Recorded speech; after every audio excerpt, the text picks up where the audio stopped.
তো ভাই এই বাইকটা আমার ব্যবহার করতেছি আমি, আপনাদের কোম্পানির বাইক, সমস্যা হলে আপনারা সলভ করে দিবেন, সব কিছুই আপনার আর আমার মাঝখানে। তাহলে এখানে ভিডিও করে বলতে হবে কেন? আমার মুখের কথা কি কোনো দাম নাই? টাকা দিয়ে বাইক কেনার পরে শোরুমে যাব, তারা আমাদেরকে সার্ভিস দিবে, এটাই আমাদের আশা থাকে। আর যেখানে আমি চেয়েও পাই নাই, সেখানে আর কথা বাড়ায় লাভ নেই। তো আমি এসে বাইরে থেকে আমি বাকি কাজগুলো করে নিছি। আসসালামু আলাইকুম।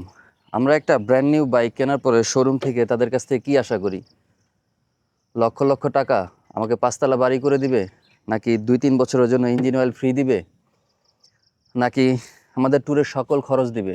এইসব কোনো কিছুই আমরা আশা করি না। আমরা একটা ব্র্যান্ড নিউ বাইক কেনার পরে সবচেয়ে বেশি যে জিনিসটা আশা করি সেটা হচ্ছে আফটার সেল সার্ভিস।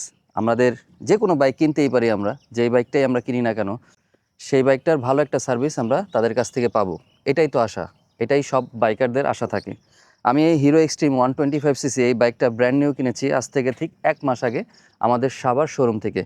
কিন্তু ভাই এই 1 মাসে এই শোরুমের কিছু তিক্ত অভিজ্ঞতা আমি আপনাদের সাথে আজকে শেয়ার করব। আমার মতন যদি এরকম তিক্ত অভিজ্ঞতা আপনাদের থাকে বা কোনো ধরনের প্রবলেম ফেস করে থাকেন যে কোনো শোরুম থেকে, বা ভালো সার্ভিসও যদি আপনারা পেয়ে থাকেন, সেক্ষেত্রে অবশ্যই এই ভিডিওটা সম্পূর্ণ দেখবেন এবং কমেন্ট করে জানাবেন। আমার ভিডিও যারা অনেক আগে থেকে দেখেন তারা জাকারিয়া ভাইকে চিনেন। যারা এই ভিডিওটা থেকেই শুরু করতেছেন আমার ভিডিও দেখা, তাদেরকে বলতেছি আমার ক্যামেরার পিছনে নিরলস পরিশ্রম করে থাকে হচ্ছে জাকারিয়া ভাই। আর এই জাকারিয়া ভাইয়ের জন্যই আসলে হিরো এক্সট্রিম 125cc-টা কেনা। জাকারিয়া ভাইকে আমি এখনও বাইকার হিসেবে বলবো না, ভাই এখনও বাইক চালানো শিখতেছে। আসলে বাইক চালালেই যে বাইকার হয়ে যায় তা না, এখনও অনেক কিছু শেখার আছে, তার অনেক এক্সপিরিয়েন্স নেওয়ার আছে। তো এই বাইকটা কেনার পর থেকে বেশিরভাগ সময় আমাকেই চালাইতে হইতেছে, বাইকটার ব্রেকিং পিরিয়ড চলতেছে। তো এই জন্যই এই বাইকটাকে আমি আমার বাইক হিসেবেই ধরি, কারণ জাকারিয়া ভাই আর আমার মাঝখানে এমন একটা বন্ডিং, যে বন্ডিংটা আসলে মানে আপন ভাইয়ের থেকেও বেশি। আমরা সারাটা দিন আমাদের কর্মব্যস্ততা, আমাদের পাশাপাশি আমরা সারাটা দিন একসাথেই থাকি। সো দেখা যায় জাকারিয়া ভাই আমি থাকলে জাকারিয়া ভাই এই বাইকটা চালায় না। তো এই বাইকটা আমরা এখনও প্রায় অলমোস্ট 500 কিলোমিটার চালাই ফেলছি। 500 কিলোমিটার মধ্যে 300 কিলোমিটার প্লাসই আমার হাতে চালানো। সো এই বাইকটা কিনছি অনেক আশা করে। কেন কিনছি? অনেক 125cc বাজারে ছিল, এইসব অনেক কথা আছে, অন্য কোনো ভিডিওতে বলবো। কিন্তু আজকে আমি এই হিরোর শোরুম এবং হিরোর এই বাইক নিয়ে আপনাদের সাথে কিছু বিষয় শেয়ার করব, যেটা না হইলেই নয় আমার মনে হয়। কারণ হিরোর যেই বর্তমানে আবদুল্লাহ সাহেব আছে, তিনি অনেক চেষ্টা করতেছেন হিরোর বাইকগুলোকে অনেক ভালো ফিচার দিয়ে অনেক রিজনেবল প্রাইসে তার কাস্টমারদের দেওয়ার জন্য। কিন্তু এখানে যদি একটা শোরুম আমাদের মতন কাস্টমারদের সাথে আসলে এরকম বিহেভিয়ার করে, সেই জিনিসগুলো আসলে মানে আমার জন্য মনে হয় মানে এটা হিরোর জন্য ক্ষতি। কারণ আমি এই পর্যন্ত প্রায় 16টা বাইক ইউজ করছি, এর মধ্যে 11টা ব্র্যান্ড নিউ এবং 5টা হচ্ছে সেকেন্ড হ্যান্ড কিনছিলাম। তো ব্র্যান্ড নিউ আমি যে কয়টা বাইক ইউজ করছি, যেমন ধরেন টিভিএস, ইয়ামাহা, সুজুকি, হোন্ডা, এরকম ব্র্যান্ডের বাইকগুলো আমি ইউজ করছি। কারণ কারো কাছ থেকে আমি এরকম বিহেভিয়ার আমি কারো কাছ থেকেই পাইনি, যেটা আমি হিরো সাভার শোরুম থেকে পেয়েছি। তো চলেন কি কি হয়েছে সেই মূল ঘটনাগুলো আপনাদেরকে শোনানোর চেষ্টা করি।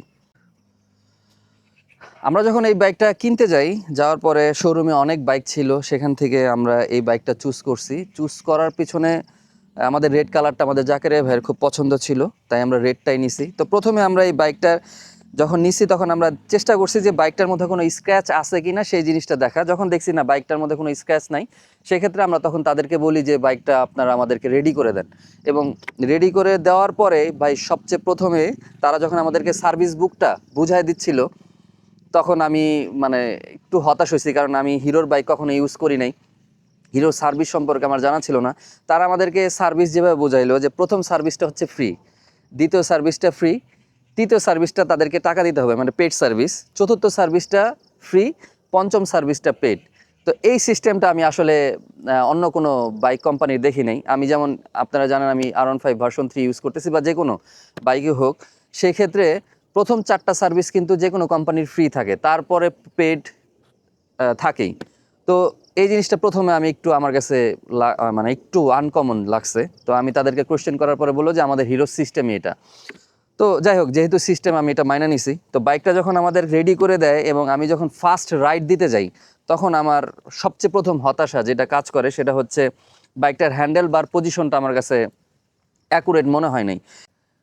বাইকের এই পাশের হ্যান্ডেল মেজারমেন্ট এবং এই পাশের হ্যান্ডেল মেজারমেন্টের মধ্যে অনেক ডিস্টেন্স। আমি যদি আমার কাছে মাপের যন্ত্র থাকলে ভালো হতো।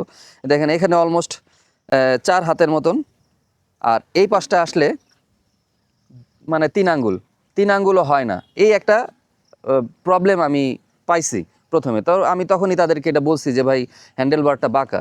তো তারা আমাকে প্রথমে বোঝানোর চেষ্টা করছে যে ভাই এটা এরকমই থাকে। তো আমি বললাম যে না, আমার কাছে বাঁকা লাগতেছে, এটা চেঞ্জ করে দিতে হবে। তো এখানে তেমন কোনো বার্গেটিং হয় নাই। তো আমি অন্য 2-1টা বাইকও দেখলাম, সেক্ষেত্রে দেখলাম যে বেশিরভাগ তাদের যেই বাইকগুলো ছিল সবগুলি এরকম, হ্যান্ডেল পজিশনটা অ্যাকুরেট না। তো এটা হিরোর প্রবলেম কিনা আমি জানি না।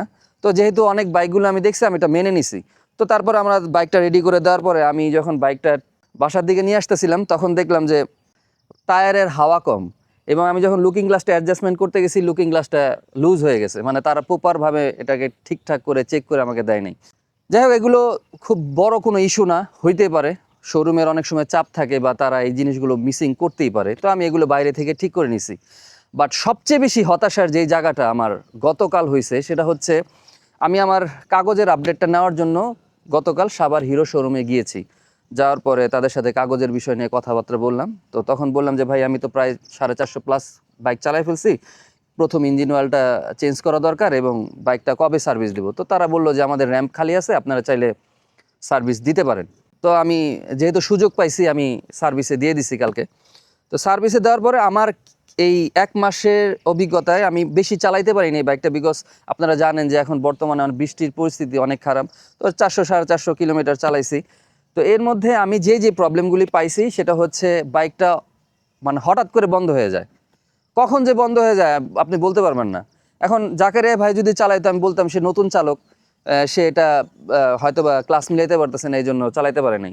বাট আমি যখন চালাইছি বা আমার অনেক ফ্রেন্ডকে দিয়ে আমি চালাইছি, বাইক বন্ধ হয়ে যায়। আবার অনেকের কাছ থেকে আমি জিজ্ঞেস করছি, এটা বলে হিরোর এক্সট্রিমের একটা মেজর ইস্যু, এটা সলভ হওয়ার মতন একটা বিষয়, সলভ করা যায়।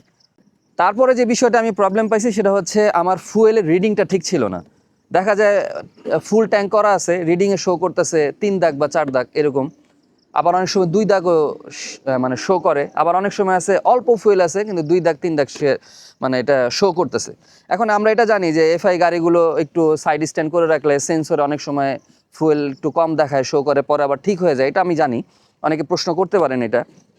কিন্তু যখন আমি বাইকটা চালাইতেছি তখনও আপ ডাউন করে, অনেকক্ষণ চালানোর পরও এটা আপ ডাউন করে। তো আমি দ্বিতীয় প্রবলেমটা ফার্স্ট সার্ভিসে তাদেরকে বললাম, ক্লাসটা একটু হার্ড ছিল, অনেক সময় আছে ইন্ডিকেটরগুলো জ্বলতে চাইতো না বা পাসিংটা কাজ করতে চাইতো না। যাই হোক, এটা বৃষ্টির ইস্যুতে হইতে পারে।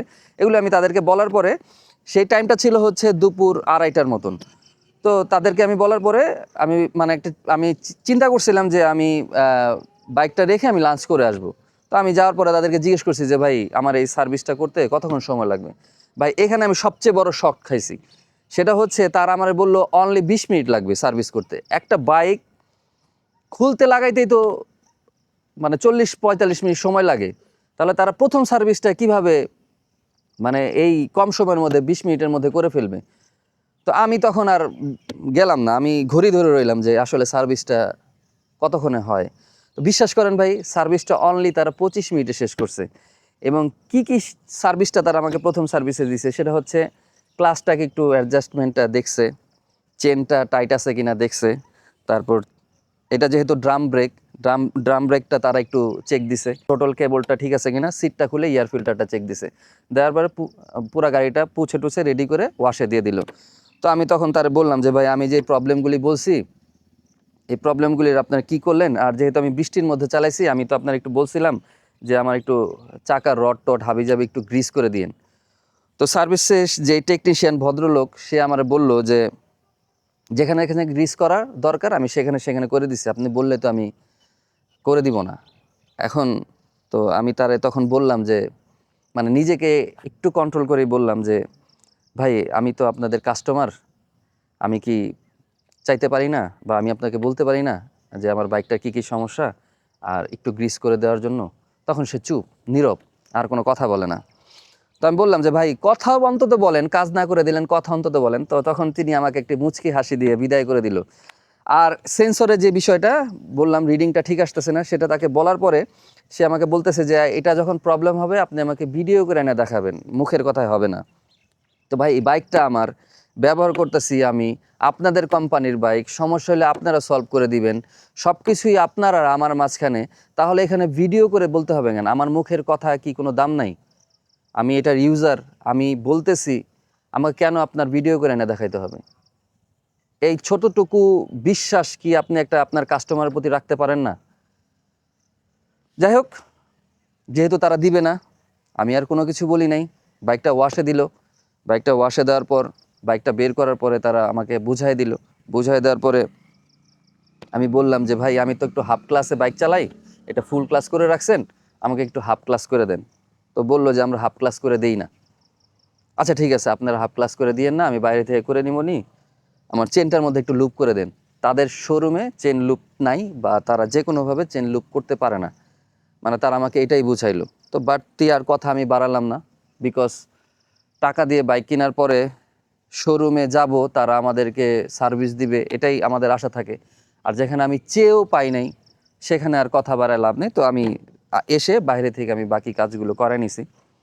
এখন আপনাদের সাভারে যারা আমার এই ভিডিওটা দেখতেছেন, সাভার শোরুম সম্পর্কে আমি যে কথাগুলো বলছি আপনাদের সাথে মিলে কিনা আপনারা একটু কমেন্টে জানায়েন। আর আমার এই ভিডিওটা যদি হিরো শোরুমের কোনো ঊর্ধ্বতন কর্মকর্তা দেখে থাকেন, আমি আপনাদেরকে বলবো যে ভাই, আপনার ডিলারদেরকে আরেকটু অ্যাক্টিভ করেন।